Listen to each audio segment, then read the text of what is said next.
This week on the Faculty Factory podcast.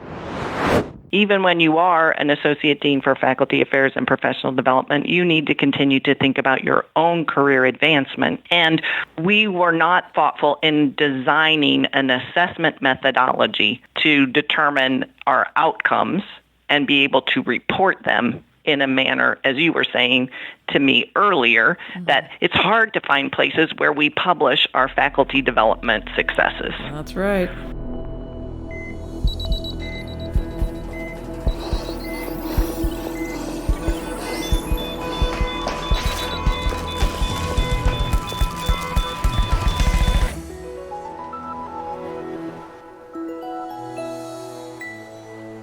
Welcome back to the Faculty Factory podcast.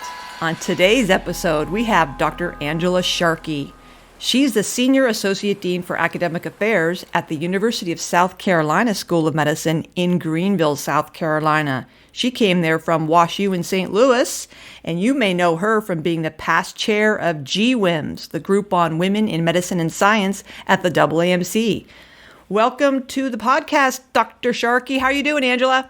Great. Thanks for having me, Kim. I'm so delighted to be a part of this program. Well, we're so happy to have you, and we want to learn from you, and I'm sure we're going to be inspired and encouraged. So let's get started. How does a pediatric cardiologist from WashU as the Associate Dean wind up as the Senior Associate Dean in Greenville? Can you walk us through your journey and how you got to where you are today? Sure, I'd be glad to. When I was a practicing pediatric cardiologist in my early career, I think I was recognized as a really talented and committed educator. And so I was asked to take over the student clerkship in pediatrics along with a colleague in infectious diseases, Cammie McGann. And she and I remained as clerkship directors for so long that the students who we had counseled about their career choices had finished their residency program and their fellowships, many of them, and were coming back as faculty to Washington University. Oh, wow. At that particular point in time, WashU had just introduced a clinician track for faculty, and there had not been anyone who had demonstrated success and promotion along that track. So, as I had counseled many of those individuals as students, they found me again to ask for advice about how to be successful in their academic careers at WashU. And so by building that community of mentees, I was able to develop my reputation as someone who is really interested in career advancement of faculty, in particular clinical faculty. So I was asked by my department chair if I would start an Office of Faculty Development within our department. It seems to me that that construct is something that's becoming more popular across the United States, where, yes, there are offices of faculty affairs and professional development within the dean's office, but that work that needs to be done can be in a distributed model where you have helpers within departments. I then recognized that their largest non-division of faculty who were on that clinical track and were very early in their academic careers were our pediatric hospitalists. And we actually had 40 hospitalists at that point in time, but they didn't have a freestanding division yet, in large part because they didn't have scholarship to demonstrate that they sort of had the construct of what career advancement in academics was really going to be like. And that group of hospitalists was largely female physicians. So with a really talented colleague from that group of hospitalists, we formed a peer mentoring program as a way of trying to embed within those faculty the knowledge and skills that were going to be needed for them to succeed as they moved along their career trajectories. And in fact, that program was so successful that we received some funding from Washington University to spread that program across the entire School of Medicine. I'm thinking, when I hear program, so we're thinking, is this kind of like many of us have leadership programs? So it's like a year-long curriculum where the hospitalists would meet every X weeks and at week number 3, you're covering this kind of a topic, and there's a speaker, and maybe there's pre-work or post-work or groups. Can you just kind of walk us through if one of your faculty hospitals came to you and said, what's this peer mentoring program I heard about? Can you tell me just basically what it looks like? Great question. So the probably the most important lesson I learned in designing this program along with my colleague was that what you think is a great idea may not necessarily be the same thing the people you're having a great idea for will think is a great idea. Right. So remaining open-minded and willing to adapt your ideas to fit the overall goals of having a program is really important. Yes. What our ideas were for this program is that we would form small groups with a relatively more senior hospitalist, although those individuals were only 3 to 5 years into their academic career, and that those groups would work together on a project that would result in an abstract submission and hopefully a publication. Well, that ultimately is true. Those milestones are important for you to be successful in your academic progress. On the other hand, that wasn't really at that stage of life what those faculty members were interested in. It turns out that really what they wanted to know is what was it like to work a shift at some of the outreaching hospitals in the communities where they would be spending time. How did they become a director of a nursery in one of those centers? And how do you balance having 2 young children and a full-time career? Wow. And so we backed off on our original construct for the program and said, look, let's just build community first and focus on bringing people together who have similar life experiences and need some advice about that work-life integration. And lo and behold, by providing a small budget for food, setting an expectation that the receipt would be reimbursed after we received a summary of the meeting and who was present, so that we were ensuring that the individuals assigned to the peer group were actually engaging. Right. That 9 months into that, they said, well, we don't really have a reason to meet anymore. And then I came back and said, well, let me suggest this idea. And then they were completely open to the constructs that we had developed in terms of a curriculum and some very specific outcomes and goals that would help them in their career advancement. Wow. That turns a lot of programming on its head. I've never thought about it in that reverse order, because we talk a lot of times on this podcast with a lot of experts around the country who we talk about our leadership programs, and we all tend to agree that one of the most common popular elements or topmost feedback we get is they love the networking and the socializing and being able to get outside of their isolated silos and meet people who are like them. And so that conversation of building community tends to happen throughout a program, or we measure it after. The idea is that we're teaching leadership and we're building community. So that's like an outcome. I love how you flipped this and said, let's, obviously based on their feedback, we're going to build the community socializing first, creating a safe space, helping them to get to know each other, and then layer on top of that. This is awesome. I love it. Go ahead. It was really helpful, of course, for them to have a supportive leader who was willing to provide the resources and the time for those individuals to get together and to encourage them along that journey. Critically important. Yeah. And then we used models that were developed at Penn State and at Mayo Clinic to develop the construct for what our program would look like. Got it.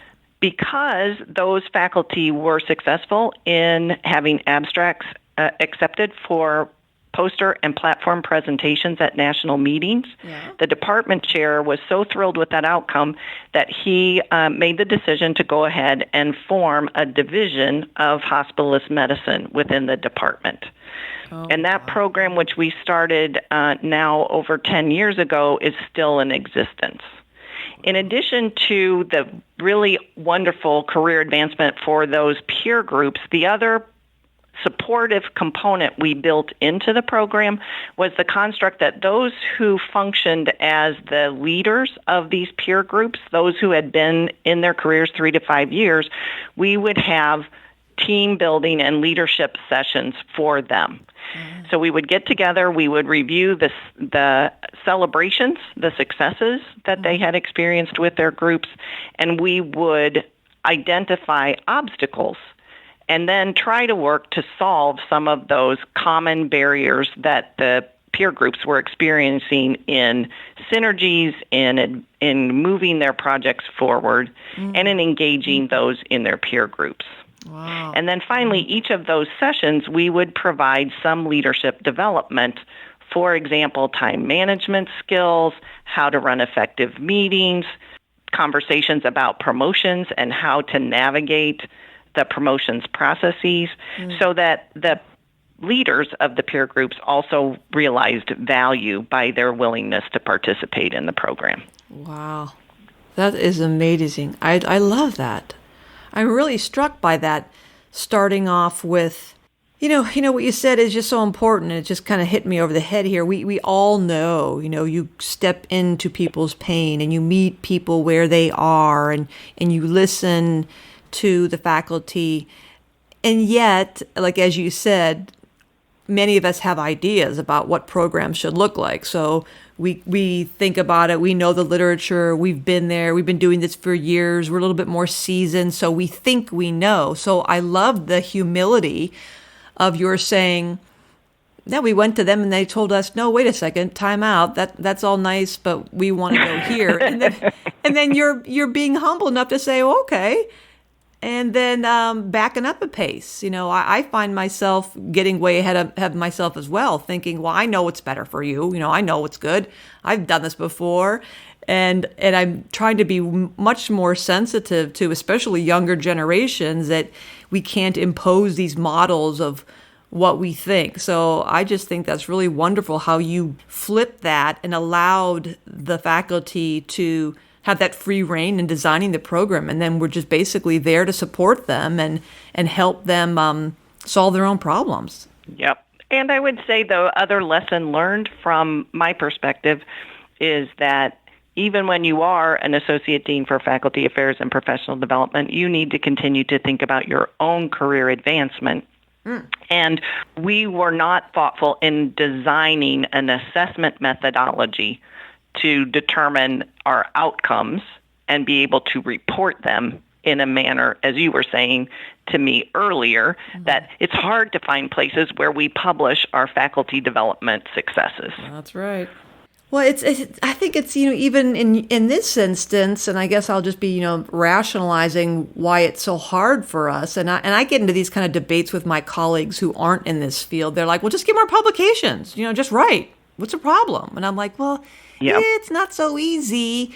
And then I make these excuses like in my gerontology world, in my program evaluation world, it's easier to design randomized controlled trials or comparison studies. And you can't really randomize faculty to a program or a time and attention, a pseudo program, or even sometimes waitlist faculty. So the designs are much more complicated. And then in your instance, Angela, you're designing a program where it was kind of, it wasn't structured.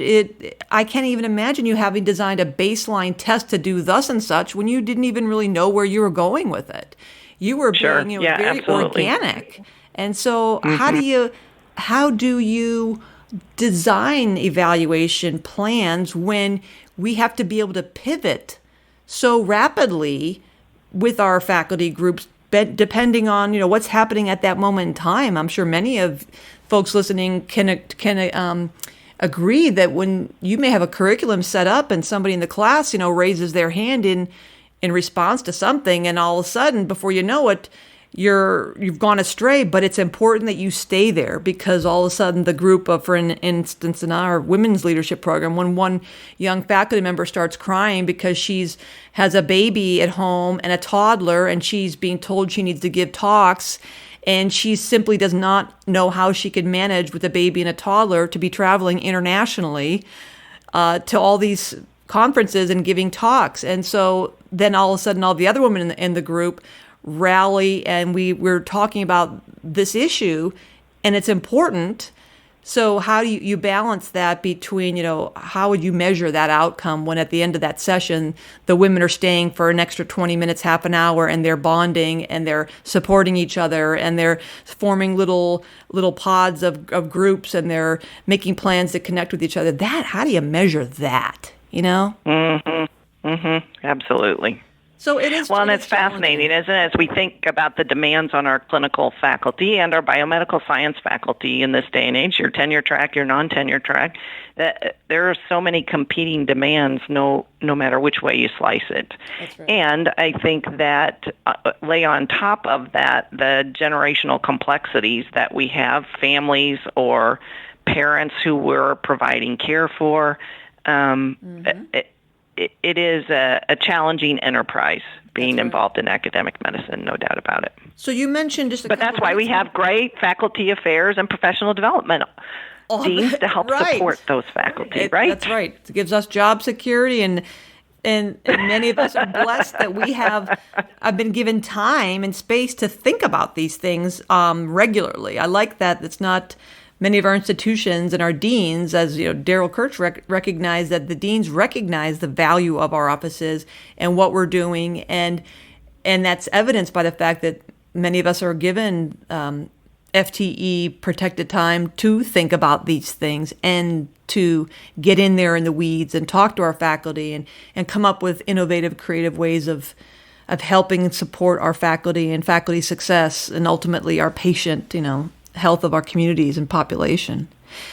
But you did say something. So you mentioned your Women in Medicine program. Yeah. I'm curious if you'll tell me a little bit about how you are focusing at your institution on the advancement of women in medicine in particular. Oh, I'd be happy to. Yeah. So, and I want to get back to what you said about our own professional development, because it is.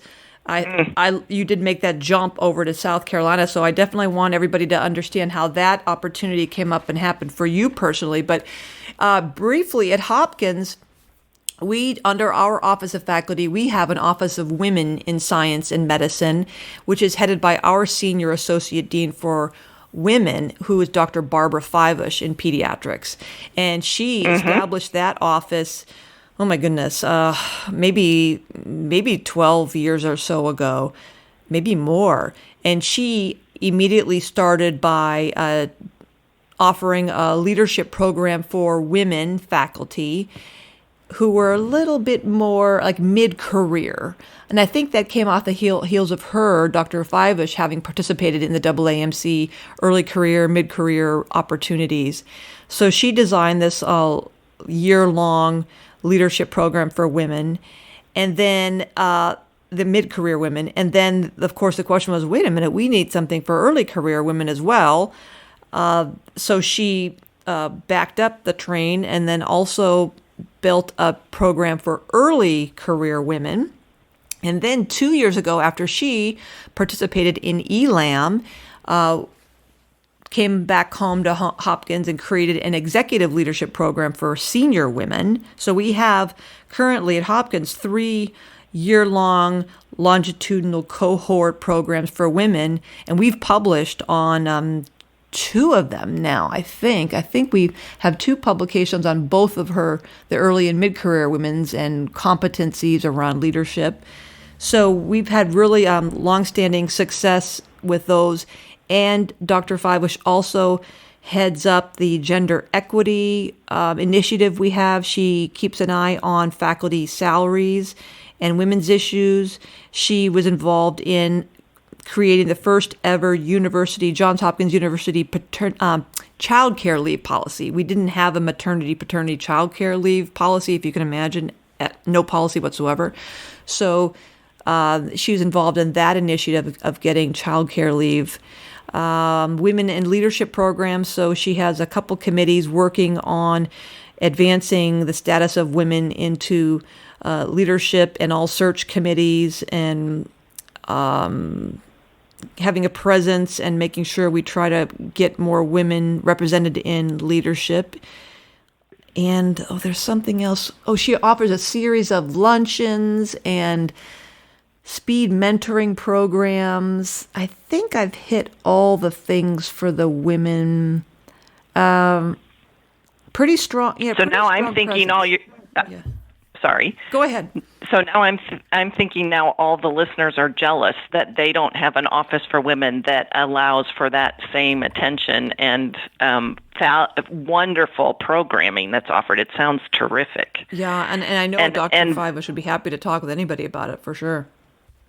Yeah, and she served as a member of the steering committee for the Group on Women in Medicine and Science at the AAMC at the same time I did. She's a tremendous advocate for women, absolutely. That's right. Very talented lady. Yeah. I think in those institutions where you don't have an office specifically focused for women, there's still opportunity to collaborate with your faculty affairs deans to ensure that some of the attention to things you mentioned, like family-friendly policies and salary equity and parity in terms of your search processes, are all embedded as a part of your institutional culture.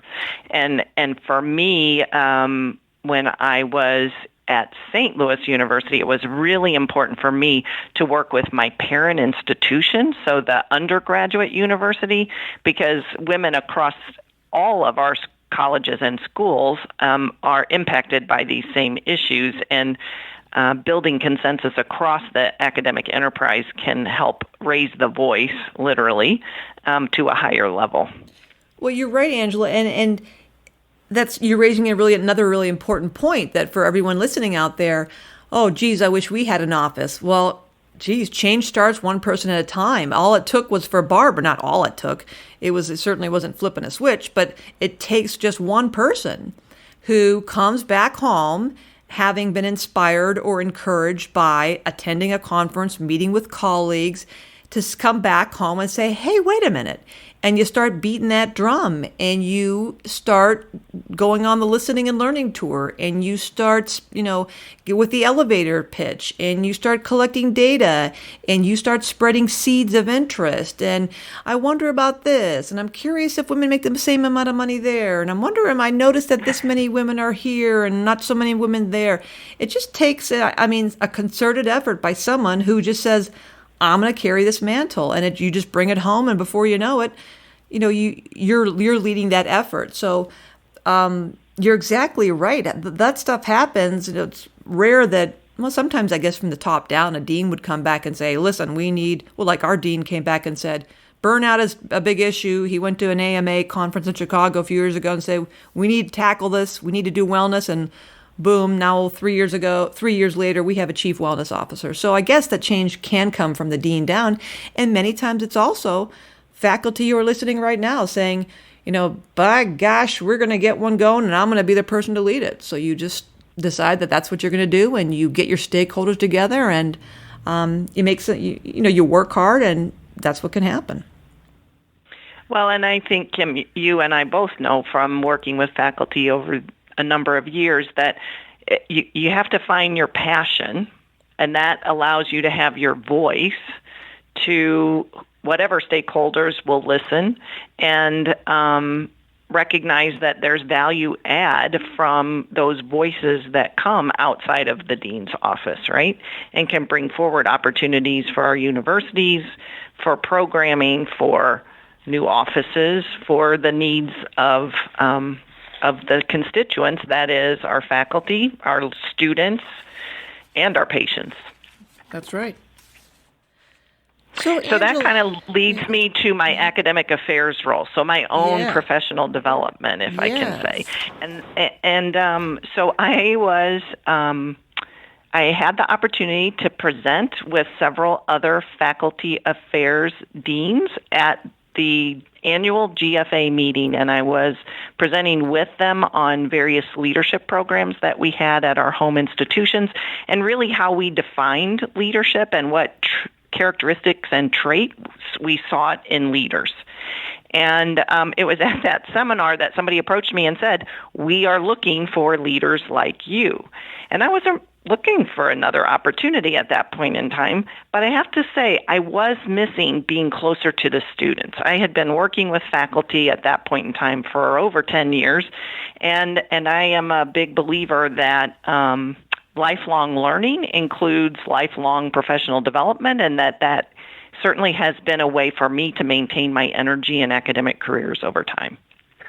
So I was approached about the opportunity to take on this role in academic affairs, and what I saw that as is a perfect blending, really, of the recruitment, retention, and career advancement of our faculty, but also aligned with overseeing our curriculum at the school here at the University of South Carolina School of Medicine in Greenville. And it just has been so refreshing to have a different scope of responsibility, some different competencies that I need as a leader in this role, and to advance my knowledge around medical education and innovation in medical education in this era of technology, where we're trying to figure out the future role of faculty if our students aren't going to come to the classroom. Then what do we do with that time, and how do we engage our learners effectively? So I would just say to others who are involved in faculty affairs and professional development to embrace lifelong learning as a way to advance your own professional career over time. Yeah. Well, can you share with us some of those competencies you felt like you had opportunity to develop, or you saw in yourself that, geez, I really want to learn more about that?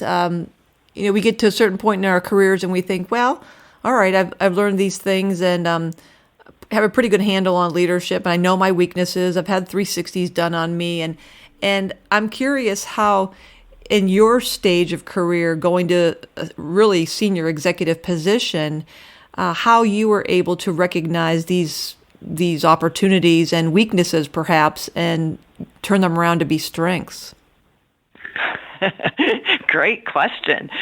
So I believe that, first of all, the vision that I saw for the school here was part of what drew me to this place in particular. And coming to a new school presents all kinds of opportunities for you to create and refine and do continuous quality improvement. Not that we can't do that in a more established environment, but the nice thing for me here was that the ship I could steer pretty widely still, rather than navigating within the Panama Canal, for example. And so it's given me the opportunity to really again, create, and I derive a lot of energy from creating. So where do I see the opportunities or the skills that I brought to the job that I recognized I had was that creativity piece of it, that big vision and moving forward. And I think that for me was part of what I was ready for, having built skills and confidence in those skills as a leader over the last decade.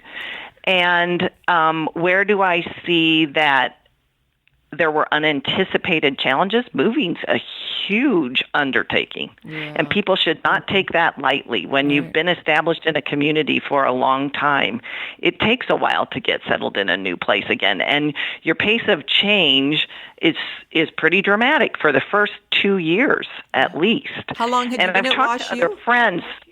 I was there for 19 years before I moved. Wow. And I've talked to other friends who have moved for leadership roles. And people had said to me before I moved that it takes about 2 years to get settled. Some people tell me it takes as long as 4 years to really build your team and be able to feel like you now are settled and are ready to move forward your own priorities. And it's just been wonderful. As I said, really invigorating. I've really enjoyed that.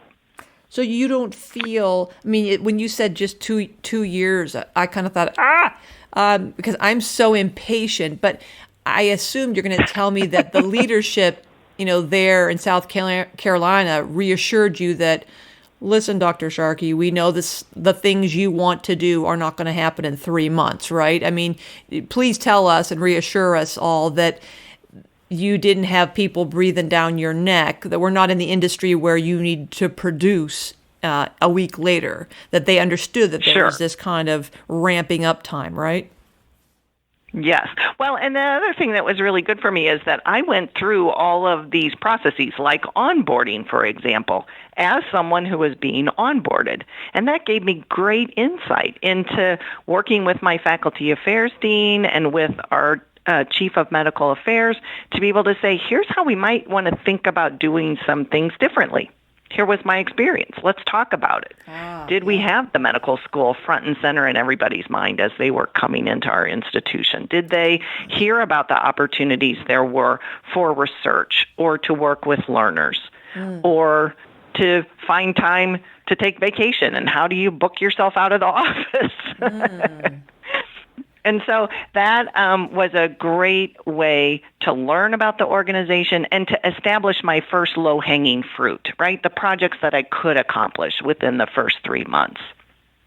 And then I set aside time to develop a strategic plan, working with my team and our faculty and the school to establish what were our success factors to this point. Where are we now in our school, but also in the industry of healthcare and research and scientific development within our organization? And what's our vision of where we want to be 5 years from now? And build your team around that common vision of where are we all going? And let's make sure we're all rowing in the same direction.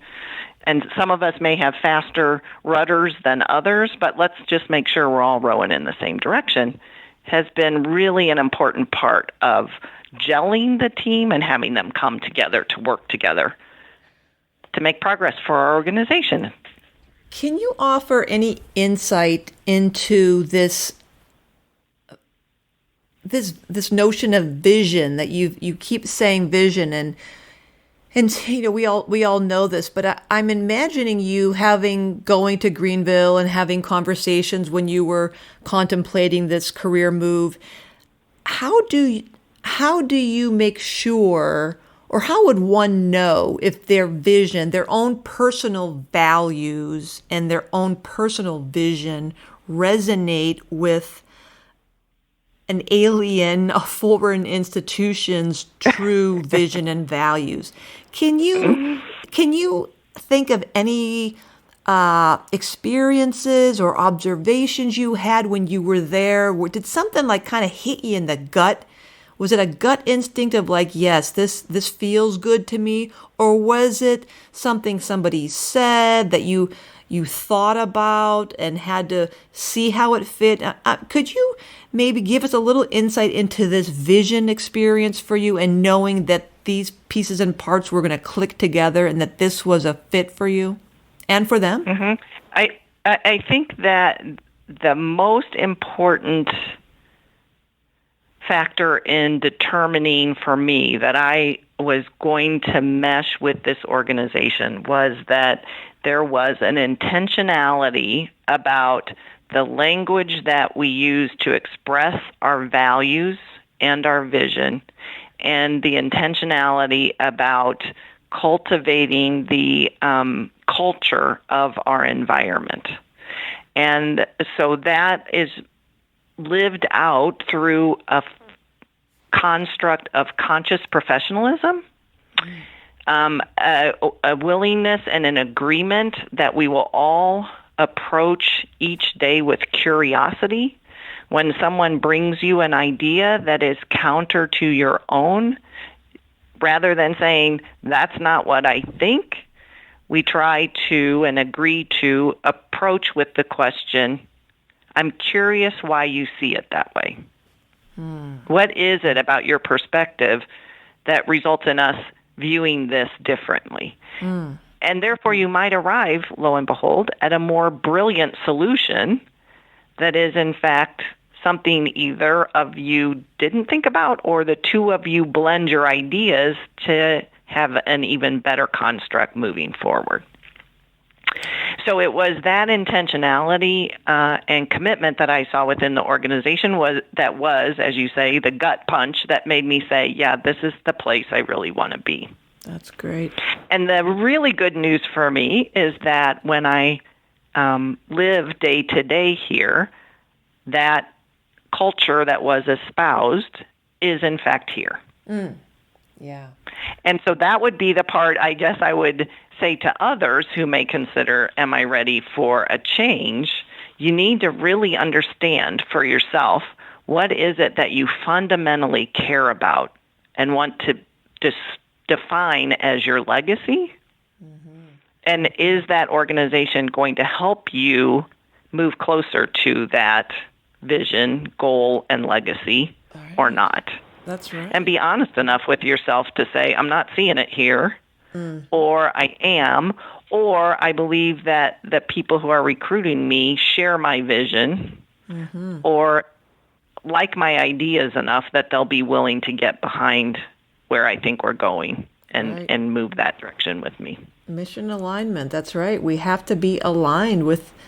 That's one of the markers that Tate Shanafelt talks about for burnout. That if you're not spending approximately 20% of your work week or your effort engaged in things that bring you passion and that are near and dear to your heart, and as you talked about passion and values, you're more likely to burn out. So I think that mission alignment and there's literature showing that the younger generations are even more conscious of working for organizations and institutions that have a true values and community engagement and involvement and live the mission. And so that it's even more imperative that we're conscious of that alignment and knowing and being, as you said, being honest when something's just a little bit misaligned, and then being forthright and saying, well, can I live with this for a minute, for this season, and how far astray is it going to take me, and is it going to bring me joy, and those hard questions of, balancing, academic careerism with true, values and integrity and who you are and what you want to be. That's a challenge. And I think that it's, you're very fortunate to have found that alignment, but that I think is the truth right there, is you're not chasing titles or institutional glamour, rather, and focus on the career and adding another line in your CV, but rather doing the things you love and that you're passionate about that will ultimately get you the success, because if you do what you love, you're going to get there, rather than just doing things for the career. Well, and as you pointed out, if you don't enjoy what you're doing, if you don't have interest or passion for what you're doing, then every day is an awful lot of work. Exactly. And our institutions certainly don't make that work easy. So, yeah. So I know you've always had a long-standing interest in, you talked about the clinical track and women, and is this passion, has this translated to Greenville? Absolutely. The opportunity that I had to participate in the steering committee for the WMC was really a powerful experience for me, because it not only helped me network with a group of really talented women faculty across the country, but also allowed me to help frame a strategy for how to engage women in academic medicine across our country. And I find here in Greenville that our group on women in medicine and science, like many others, is challenged by our busy schedules, both at work and outside of work. And the common theme, I would say, is the focus on career advancement. And once we've begun to have conversations about how do we as a group work across our departments and across the school and the clinical learning environment to make sure that we're making our activities of daily living into scholarship. And we're making some real progress in that regard. So I'm thrilled for that opportunity here. I think that's enough. Yeah, we have a course that we offer at Hopkins along those lines of turning your everyday clinical activities into scholarship, because you're exactly right. When you have clinical faculty who are running 100 miles an hour, constantly seeing patients, trying to generate the ever-present RVU, acts over their heads, and then spending pajama time in the evenings charting in Epic, and being told they have to get grants and write papers and build programs and get promoted and serve on committees and be a good community member for the institution. The pressures are incredible. So we try to help faculty see opportunities for this. Is scholarship isn't an add-on or something else. It's let's find ways, or help you find ways, to turn what you're doing right now into scholarship. And still they're like, well, what does that mean? So we're just finishing a 2-year trial balloon, if you will, called the EPIC Faculty Scholars Program. And that's using EPIC data, the electronic health record at Hopkins. We built this program for $110,000 a year, where we support 10 teams of investigators. They have to be at least 60% effort as a clinician, so they're busy clinicians. So most of them are 70 and 80%. And then they submitted a proposal for what they want to explore in EPIC data, and we surround them like a wraparound services of folks who work with the EPIC data, database managers, statisticians, literature search, people from the library, writing, editing staff, mentorship. We have writing workshops, and the idea is to help them hone down their clinical question. Then we work with the EPIC folks to pull those data out of the database and merge them with other databases or whatever the clinical question is, and then working with statisticians to design, pull the right data to answer the question appropriately. And I'll be presenting one of the posters this year in Chicago, looking at the results of that program. So, like you, Angela, we are very have our thumb on the stresses and the struggles of our clinicians at Hopkins, trying to help them increase their scholarly footprint by this program. And also Hopkins just passed at our advisory board of medical faculty for the first time in history. I guess it's my understanding that Hopkins was the last standout medical school in the country that only had one promotion track. And and that's it. And we just started a new clinical excellence promotion track. So now Hopkins is officially, the School of Medicine, a 2 promotion track system.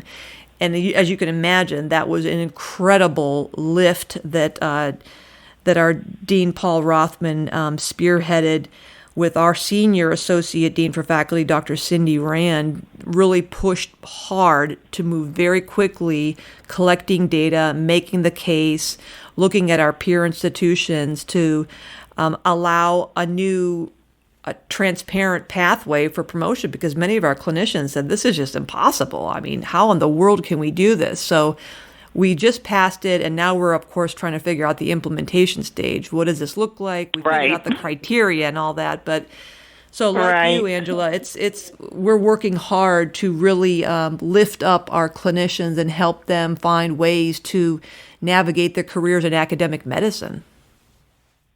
Well, congratulations. That's an incredible feat, right? And welcome to the club with the rest of us. How does it work? How does it work at Greenville with promotions and clinicians? So it's interesting, because we are affiliated with the University of South Carolina as our parent institution. We are 100 miles from there, and we are actually the second medical school of the University of South Carolina, because there's also a school in Columbia. Mm-hmm. And each unit gets to develop their own promotion criteria And so there has been honestly some advantage to us from the standpoint of our clinical faculty, because we do recognize that teaching and clinical care are their primary commitments, and then research is the more secondary commitment here as opposed to at an institution like yours. And so for us, that has been part of the startup of the school, was determining what are the criteria that we will use to promote both tenure-track and non-tenure-track faculty. But to date, we've been very successful in facilitating moving our faculty forward. Right. I think one of the challenges we have here, and I think other institutions do as well, is that for our clinical faculty, at times they wonder, why does it matter? I'm so busy seeing patients, documenting an epic. Why should I take the time to prepare a promotions packet? Right. And for me, it was that I wanted to be able to be a professor so that I could get the little moon glasses like Professor McGonagall wore in the Harry Potter movies, because to my children, that's what a professor really looked like. Oh, I want this sweater with the patches, and I want to smoke a pipe. Yeah. So anyway, that for us as a relatively new school is still a little bit of a work in progress in terms of helping those understand. Now, the other thing I would say that has been a real opportunity for me in my role, because I am sitting in the chairs in the meetings with the department chairs and the president of the hospital, is to raise awareness of the roles that are assigned as leadership positions within the organization that have educational value and those that have financial value, and raising the consciousness and awareness that if women are not offered opportunities to be in those roles where they're dealing with financial matters, then it's less likely that they will become our future chairs of our departments. Right? Because when you look to the skill set of the department chair, it's research, personnel, financial management, and then maybe clinical care or other attributes, right? And this is where I see we have continued opportunity, is to really think about the fact that we have many women who are in educational leadership roles, but fewer who are in that space of talking about budgets and collections and billings and so forth. That makes me think of what one of my colleagues, Dr. Dave Usum, he is our Associate Dean for Professional Development, and he designed two 2-day courses. So they're separate courses, but they're both 2 days long. One's called the Economics of Clinical Operations, and one was How to Build Your Academic Clinical Practice. And he has an MBA as well as being a neuroradiologist, but that was exactly his motivation. He said, I meet these faculty and they have no idea how the money flows or what the equivalent of an RVU is, and how their directors are thinking, and how their salaries are determined, and how you bill. And so he just said, this is, we have to bust open the doors. Faculty have to know how the institution and the school functions, and why this matters, and how to read these financial statements and these forms. And I'll tell you, we opened those courses up, and people just flew to them. So that was, I totally agree with you that we can't expect women, especially, to get into these positions when they're not exposed to this content. And how else would they get it? As you said, if they're running around like with chickens with their heads cut off, trying to just keep their head barely above water, very few of them might just take it upon themselves to go take coursework and figure out how to understand academic medicine finances. So I think that is valuable for us to think about, all right, well, where are the gaps? And let's try to close those gaps for all faculty, and, teach them how it's done. And to still provide work-life integration and career satisfaction, right? That's that. We had closing session of my junior faculty leadership program last week, and that's a co-ed program that we offer in the Office of Faculty Development, separate from the women's programs, because again, this is co-ed. And I'm hearkening back to the last day, the last hour, we had a panel presentation of recent graduates from the junior faculty leadership program. There are 5 of them, and I think most of them had graduated the year before, and we had maybe 1 or 2 from the prior year. But my goal was to bring other assistant professors or just barely associate professors into this last class, so that the participants in the current program could say, these are people who are just a minute ahead of you. They're 1 or 2 rungs ahead of you in the ladder, and what were their experiences? And they asked the panelists, last time we were here, the Vice Dean for Faculty, Janice Clemenson, talked about, work-life integration, and somebody asked her, what's your work-life integration look like? And she laughed and she said, well, don't look at me. I'm not a good role model for that at all. I'm a basic scientist, and I work every weekend, and my husband's a scientist and he works as well, but we love it. And so she laughed, and that's kind of the joke with her, is that she's just this consummate basic scientist and loves her work, and she loves to work. And so she said that, but then after the class was over and everybody left, this one participant said, you know what, I was having anxiety that whole session, because there's just no way. The message to me was, to be a vice dean, you're basically working 7 days a week. And he's like, I don't know if I can do it. I'm freaking out. Right. So the last session, when those panelists were there, I kind of brought that question up to try to encourage the participants that, listen, wait a minute, maybe the Vice Dean for Faculty is not the person you should be listening to about work-life integration. Let's talk to people who are here. And so I posed the question to them, and that's where the real rubber met the road. And the advice was just, what we all, hoped and would pray they would say, is that, you're in different seasons of life, different things happen. You have to know that this is not a race. It's not even a marathon, because there's no end. There is no finish line. You're setting habits now that will determine the rest of your life. And so you have to make the decisions where you're going to set your boundaries.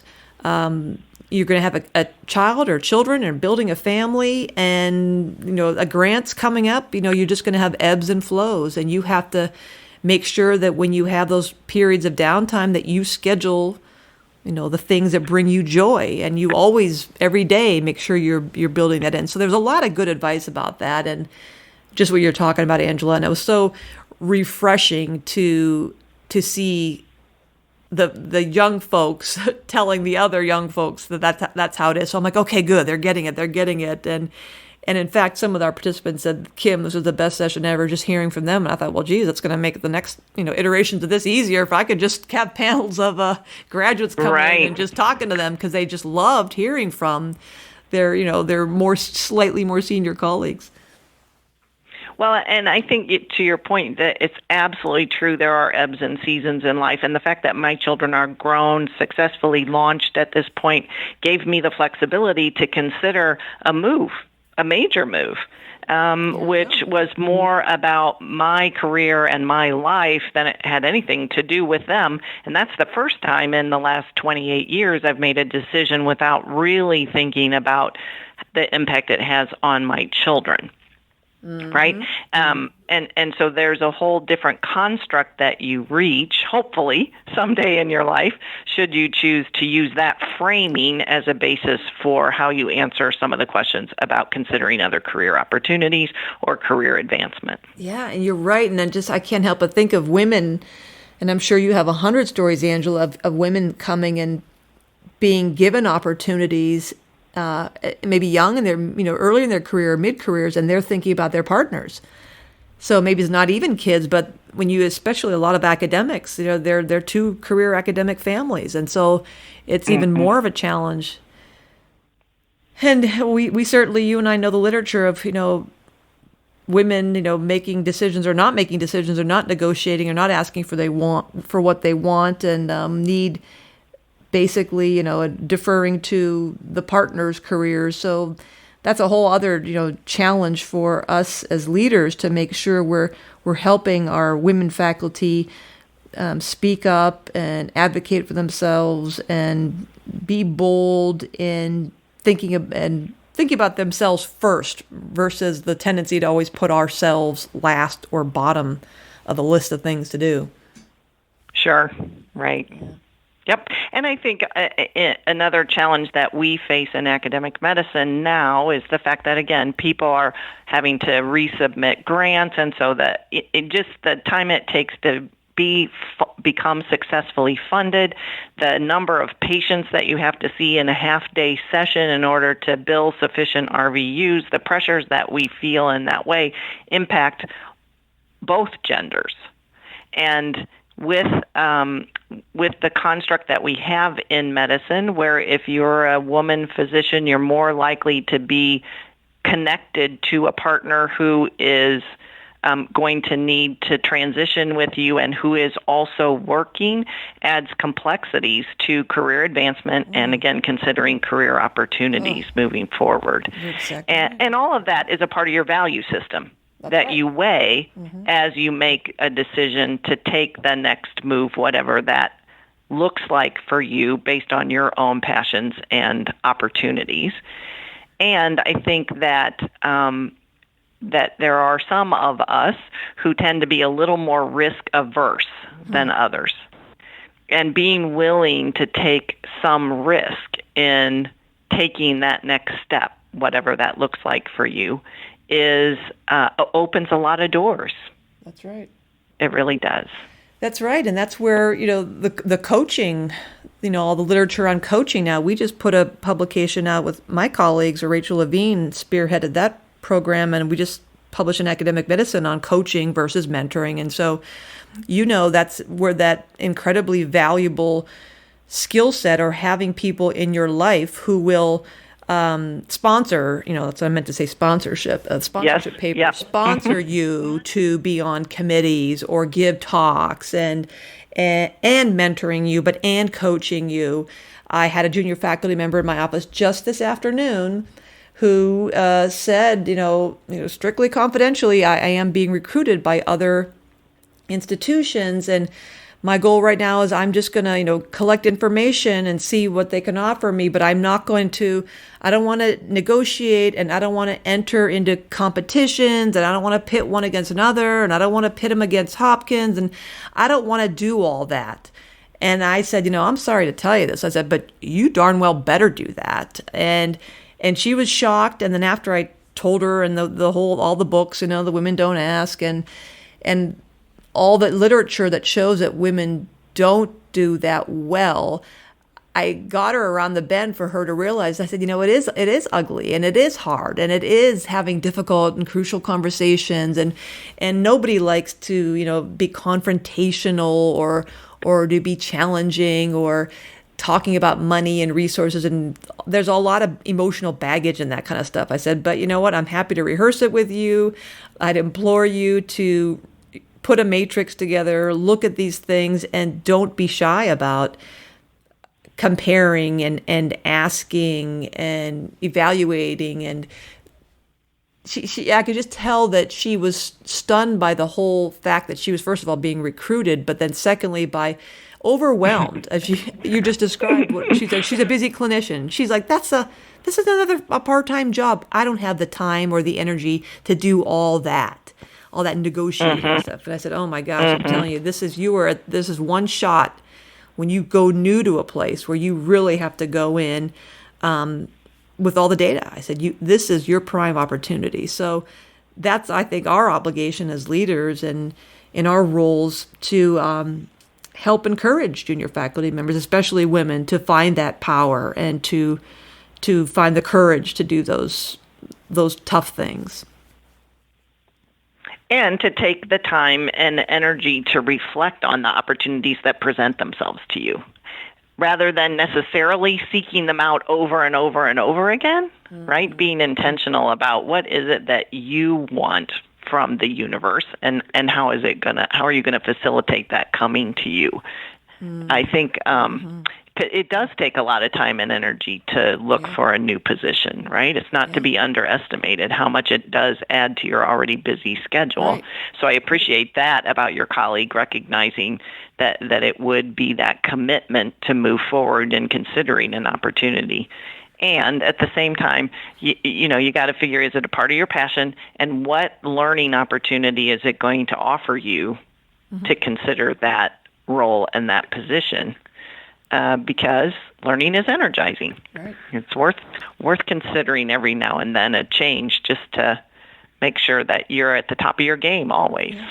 And I think what you said earlier is to me a crux of this is that if you are certain about your values, your core values, what is important to you personally, deep in your gut, in your heart, what do you value? And then once you're certain about that, and you spend some real hard soul-searching time discerning those values and making sure they're carved on your heart, then those decision points where you are perhaps being enticed by something that's not appropriate or not aligned with your mission or not in keeping with who you are, it's easier to make the decision because it's more apparent. No, it's not aligned with my values. And so I think, what you said earlier is that understanding your values and your vision, that's core. And that's where the whole self-knowledge comes. And that's why I think it's another important work that we do in our offices of faculty development is,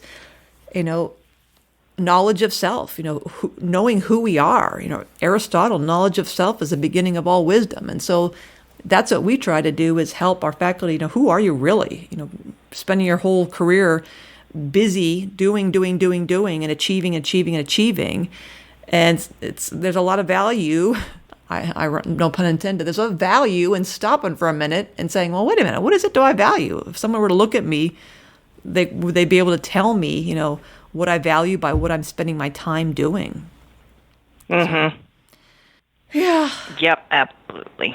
And these are all the good questions we get to ponder when we're in faculty affairs and professional development roles, right? You're right. Well, this has been a great pondering session, and I feel like we could talk for hours, and people listening are probably like, all right, Kim, shut up already. This is great. We can hear more from Angela. But I think this has been really good, and I've been so inspired by you, and I really like your vision. I like the focus on vision and intentionality and curiosity and this concept of conscious professionalism. That really made a lot of sense to me, and I especially love how you flip that concept of allowing, the humility and being humble and allowing your faculty to tell you what kind of faculty development they wanted for the peer mentoring program. So this is great stuff, Angela. Absolutely. Is there anything else you'd like to share with the community before we sign off?